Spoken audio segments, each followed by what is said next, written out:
Assalamualaikum warahmatullahi wabarakatuh. Hai anak-anak, semoga kalian hari ini diberikan kesehatan, dalam kondisi sehat selalu, dan tetap menjalankan protokol kesehatan yang ada meskipun berada di rumah. Dan walaupun di rumah, kalian harus tetap rajin untuk belajar. Semangat ya. Oke, pada kesempatan kali ini bersama saya, Pak Arif, akan belajar mengenai materi biologi. Oke, hari ini kita akan belajar mengenai ruang lingkup biologi. Nah, apa itu Pak ruang lingkup biologi? Kemudian biologi itu apa ya Pak? Terus apa hubungannya dengan sains? Apa yang dilakukan? Kemudian asiknya apa sih Pak belajar dengan biologi? Nah, untuk lebih jelasnya kita akan belajar sebentar lagi, materinya akan asik sekali. Oke, untuk itu jangan kemana-mana, tetap saksikan video ini. Oke, pada kesempatan kali ini kita akan membahas ya, apa itu biologi, kemudian kenapa kita harus mempelajari biologi. Ingatkah kalian bahwa sebenarnya dari mulai kita bangun tidur mau tidur lagi itu banyak sekali ilmu biologi atau materi biologi yang ada di situ. Ya, contoh ketika kita tidur ada mekanisme istirahat oleh tubuh, itu termasuk biologi. Kemudian ketika kita makan, ketika kita beraktivitas, maka biologi itu sebenarnya ada di semua lini kehidupan kita.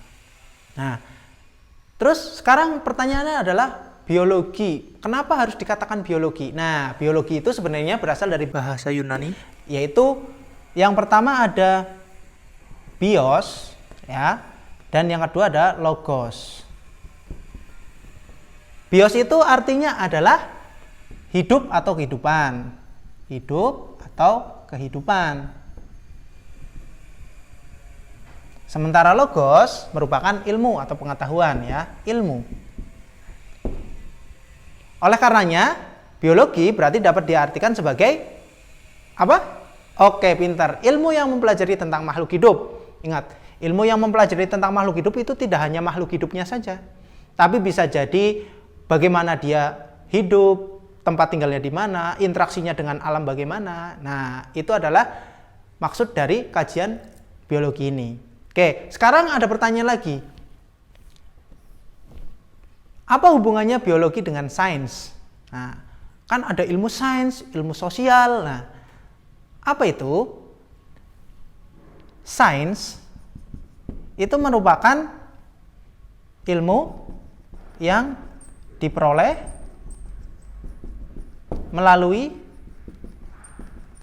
hasil pengamatan atau eksperimen. Maka sains ya, ini kurang S, sains itu juga mencakup biologi karena biologi didasarkan pada pengamatan dan hasil penelitian atau eksperimen. Jadi tidak hanya khayalan semata, tapi dia memang betul-betul kenyataan dan bisa dibuktikan. Ya. Kemudian sains ini juga ada karakteristiknya. Ya, kenapa ilmu itu disebut ilmu sains? Kenapa, mohon maaf, ilmu klinik seperti itu bukan dikatakan sebagai sains? Nah, ada perbedaannya. Jadi sains itu punya karakteristik. Ya, ada 4. Yang pertama ada rasional. Kedua ada objektif. Kemudian yang ketiga itu ada empiris. Yang keempat ada akumulatif. Mulatif. Oke, rasional artinya apa? Rasional berarti dapat diterima akal pikiran manusia, logis ya, logis. Tidak yang menghayal-hayal seperti itu ya. Kemudian ada objektif. Berarti apa objektif? Ada yang tahu objektif? Merupakan kebenaran ya, merupakan suatu kebenaran. Merupakan suatu kebenaran. Jadi bukan hanya ucapan seseorang gitu, tapi merupakan suatu kebenaran yang memang didasarkan atas data-data yang valid gitu ya. Jadi bukan misalkan Pak Arif bilang sesuatu itu menjadi suatu ilmu sains, itu harus dibuktikan dulu. Kemudian ada empiris. Apa empiris? Dibuktikan dengan pengamatan ya. Dapat dibuktikan dengan pengamatan.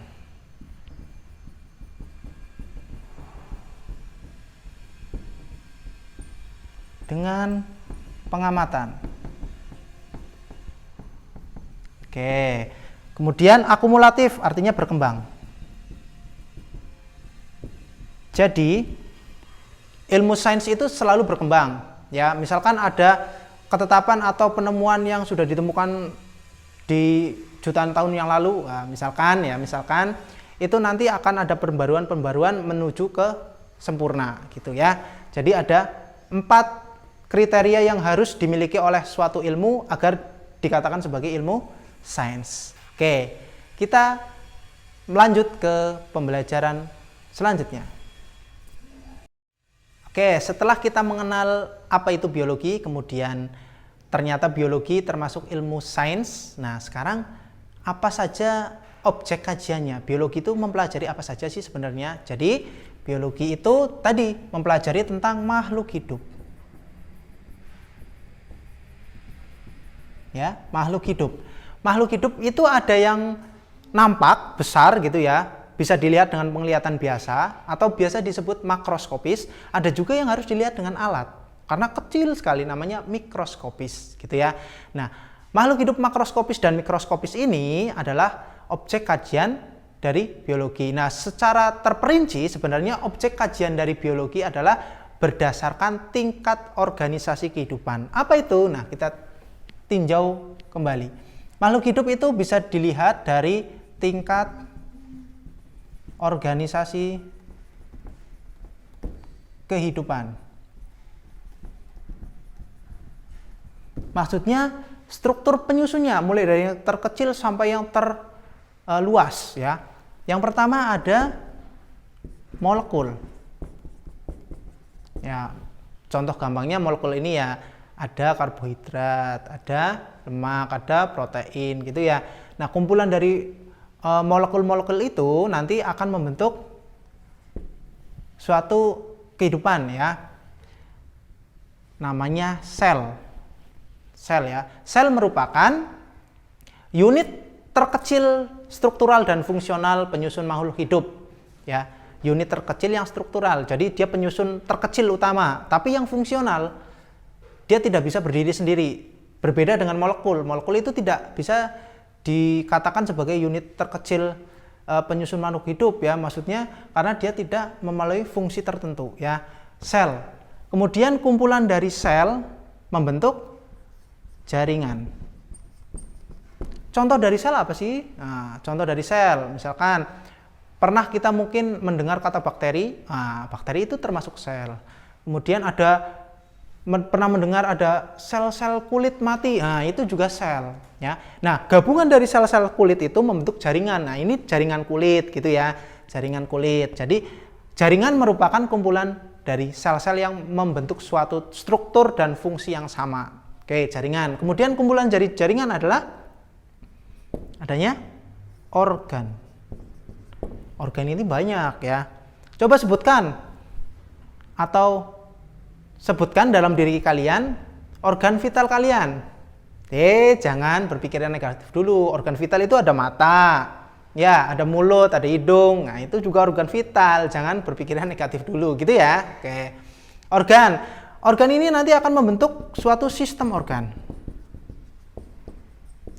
Artinya, kumpulan dari berbagai macam organ, ya, yang membentuk suatu kesatuan sistem. Contoh, organ pencernaan, lambung, kemudian ada usus, bergabung jadi satu, jadinya sistem pencernaan. Nah, sistem organ namanya sistem pencernaan.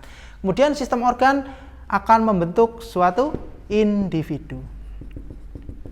Jadi kita individu itu sebenarnya adalah kumpulan dari berbagai macam sistem organ, berbagai macam jaringan, berbagai macam sel, berbagai macam molekul gitu ya, urutannya ya, dari mulai yang terkecil atau sederhana sampai yang terbesar.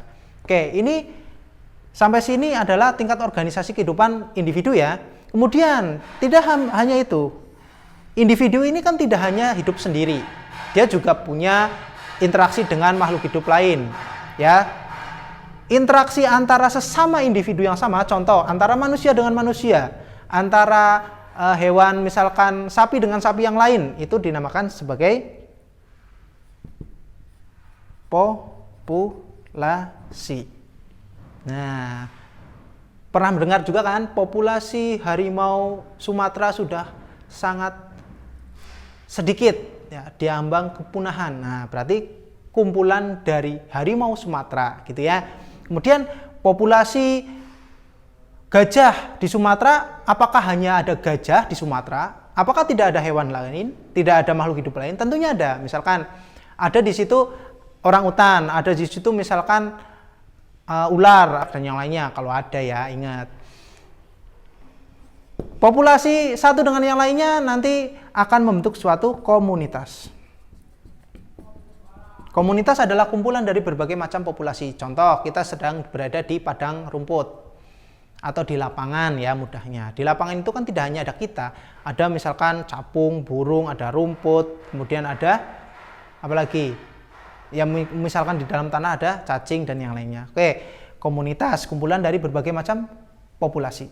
Komunitas ini, ya, itu jika bertemu dengan komunitas-komunitas lainnya akan membentuk suatu sistem, ya, suatu sistem yang dimana dia akan saling melakukan timbal balik, namanya ekosistem.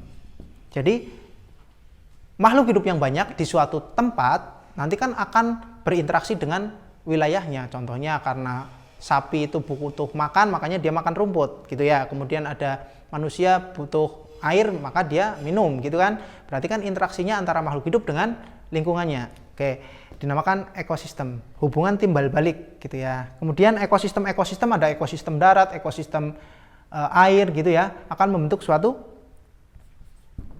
bioma. Bioma ini wilayah dataran, ya, terestrial, dataran yang dihuni oleh makhluk hidup. Nah, kumpulan dari bioma ini nanti akan membentuk biosfer.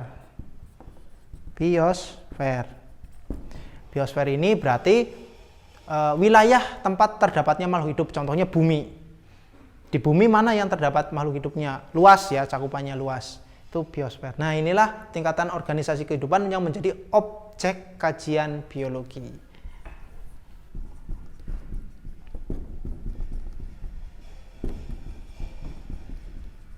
Ya, objek kajian biologi berarti biologi itu mengkaji ini semua. Contoh, sekarang sedang viral atau sedang booming kasus COVID-19. Apakah biologi berperan dalam hal ini? Berperan. Di manakah objek kajiannya? Nanti di tingkat molekul bisa, sel bisa. Nah, misalkan ketika ada seseorang yang membutuhkan donor ginjal, organ ginjal, ya, misalkan suatu kasus, manakah objek kajian biologi yang diteliti? Maka organ ginjal tadi kan semuanya ada. Kemudian kalau yang di bawah apa contohnya? Oke, tadi contohkan populasi harimau Sumatera sudah semakin menurun, diambang kepunahan. Mana yang kita pelajari? Berarti nanti ada populasi. Kemudian adanya kebakaran hutan di daerah Kalimantan dan Sumatera menyebabkan ekosistem. Nah, di wilayah tersebut rusak, maka kita kajiannya adalah ekosistem dan seterusnya. Oke, anak-anak, sampai di sini pasti kalian lebih terbuka, ya, pikirannya bahwa biologi itu cakupannya sangat luas, gitu ya. Nah, nanti ada yang ingin menjadi dokter, nah, ada yang menjadi saintis, ada yang ingin menjadi pemulia tanaman, menemukan bibit-bibit unggul, atau merupakan ahli dalam hewan peternakan. Nah, nanti kita bahas di materi setelah ini. Tunggu, ya.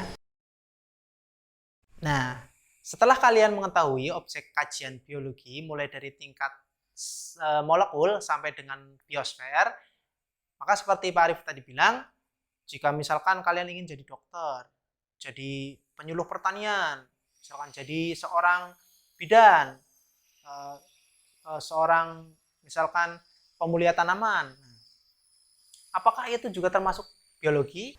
Jadi ilmu biologi itu juga terus berkembang, ya, mengikuti perkembangan zaman. Kemudian ada bidang-bidang ilmu tertentu yang mengkhususkan diri. Contohnya kedokteran, ada pertanian, dan yang lainnya kan. Nah, sebenarnya di bidang-bidang tersebut apakah mempelajari biologi? Nah, tentu saja iya jawabannya ya. Jadi, biologi itu mempunyai cabang-cabang ilmunya.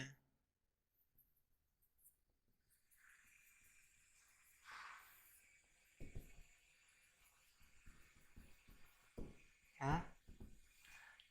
Cabang-cabang ilmu biologi contohnya, misalkan ya, ketika ingin menjadi seorang dokter, ya, dokter, ada cabang ilmu biologi yang harus dikuasai, misalkan harus mengetahui tentang morfologi. Morfologi ilmu yang mempelajari tentang bentuk luar tubuh makhluk hidup. Kan harus tahu seluk-beluknya manusia kan. Kemudian ilmu selanjutnya misalkan fisiologi.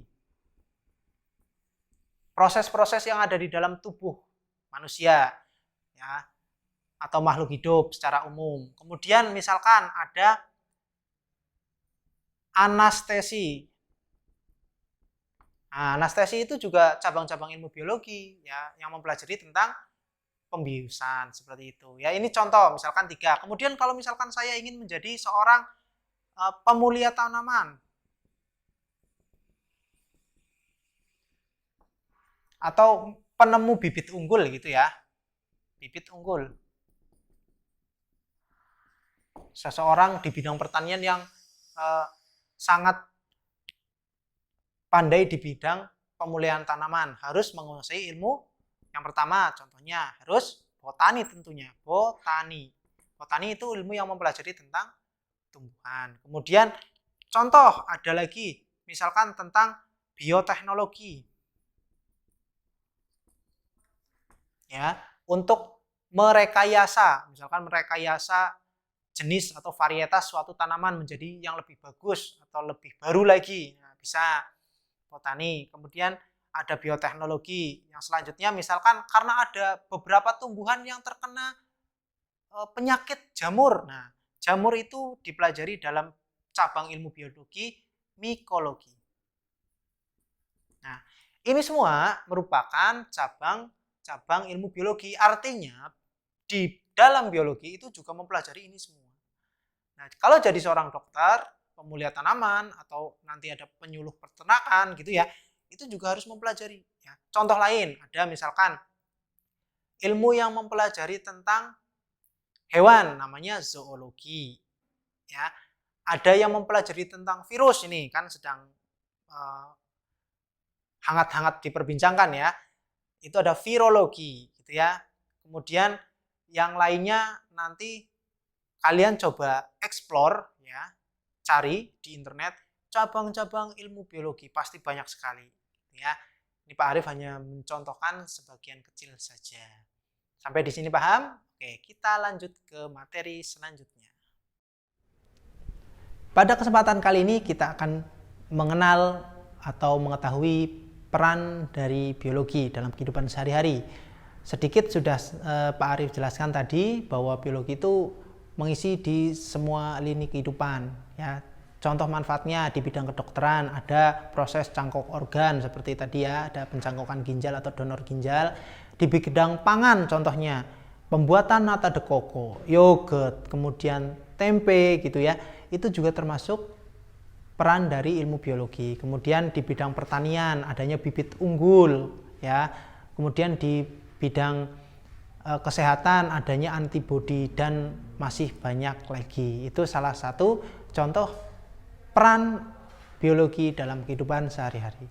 Nah, sekarang Pak, katanya tadi sudah dijelaskan biologi itu adalah ilmu sains. Ilmu sains didasarkan atas pengamatan dan eksperimen. Gimana caranya melakukan eksperimen? Nah, sebelum masuk ke situ harus ditekankan lagi, seorang yang suka dengan eksperimen atau penelitian atau saintis gitu ya, harus peka terhadap situasi. Kemudian bisa memunculkan suatu persoalan atau permasalahan yang harus dipecahkan ya. Terus ada jujur dan tekun. Jadi tidak mengada-ngada. Kalau misalkan suatu eksperimennya gagal ya tidak boleh bilangnya berhasil, harus jujur gitu ya. Harus tekun, jujur, kemudian peka terhadap situasi dan bisa memunculkan suatu permasalahan yang bisa dipecahkan gitu ya. Oke, sekarang bagaimanakah caranya melakukan eksperimen? Nah, eksperimen gimana? Harus menggunakan metode ilmiah ya.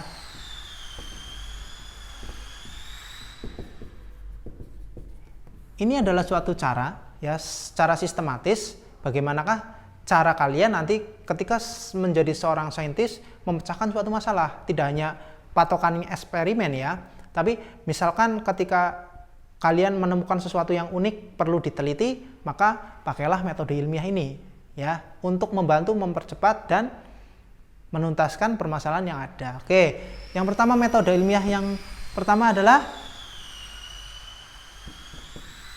mengidentifikasi atau merumuskan masalah. Nah, harus tahu dulu masalahnya apa ya. Apa yang mau diteliti itu apa? Jangan saya mau meneliti, masalahnya apa? Persoalannya apa? Oh, saya bingung. Ya, nanti tidak ada yang diteliti gitu ya. Harus tahu merumuskan masalah. Merumuskan masalah itu bisa jadi kalian sedang melihat atau mengobservasi lingkungan sekitar gitu ya, terus menemukan ada suatu kejanggalan atau sesuatu yang unik, bisa diangkat menjadi masalah yang perlu dipecahkan menggunakan metode ilmiah. Oke, yang kedua ada observasi.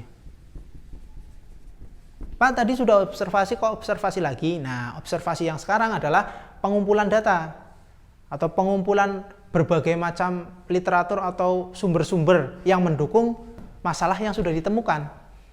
Ya, jadi misalkan saya pernah mendengar bahwa daun jambu biji bisa menyembuhkan penyakit sakit perut, itu sembelit dan yang lainnya. Itu permasalahannya. Nah, sekarang observasi, apakah betul? Coba cari informasinya dari siapa, dari internet dan yang lainnya. Apakah betul sih? Ya. Setelah diketahui sumber-sumbernya, kemudian apa yang dilakukan? Merumuskan hipotesis. Hipotesis itu apa? Praduga sementara atau dugaan sementara, jawaban sementara ya. Masih menduga-duga. Oh ya benar, menurut saya itu dan menurut informasi yang saya baca itu memang daun jambu biji bisa menyembuhkan sembelit misalkan seperti itu, misalkan ya, berarti itu masih praduga sementara, itu hipotesis. Kemudian yang ketiga sudah hipotesis, 4 baru eksperimen. Kita membuktikan apakah betul ya dugaan kita yang tadi ya, dugaan sementara kita itu betul apa enggak, kita buktikan dengan eksperimen ya. Eksperimen ini nanti ada variabel atau perlakuan yang harus ditentukan. Itu nanti setelah ini kita bahas. Kemudian setelah eksperimen apa yang dilakukan? Dianalisis. Ya, dianalisis. Jadi hasil yang sudah diketahui melalui eksperimen jangan ditinggalkan, tapi dianalisis. Benar nggak sih apa kandungannya ini daun jambu biji sehingga bisa menyebabkan sakit atau sembelit itu sembuh gitu ya. Dianalisis. Kemudian setelah ketemu hasil analisisnya, yang keenam adalah disimpulkan. Ya, sudah dianalisis harus disimpulkan. Memang betul atau tidak. Nah, nanti berkaitan juga dengan hipotesis yang sudah ditentukan. Apakah sesuai atau tidak. Nah, kalau misalkan hasilnya itu tidak sesuai, ya tidak masalah. Namanya juga melakukan percobaan. Ingat, jujur gitu ya, kesimpulan. Dan jika penemuan yang sudah kalian itu buat ternyata kok menjadi suatu bahan rujukan dan bermanfaat bagi yang lain, maka harus dipublikasikan. Jangan pelit ilmunya ya, dibagikan. Ya, menemukan suatu yang menarik dan belum pernah ada, dipublikasikan silakan. Yang penting original ya, tidak mengcopy atau menyadur atau meniru gitu ya, milik orang lain. Gitu ya. Ini adalah metode ilmiah mulai dari masalah, observasi, hipotesis, eksperimen, analisis dan kesimpulan.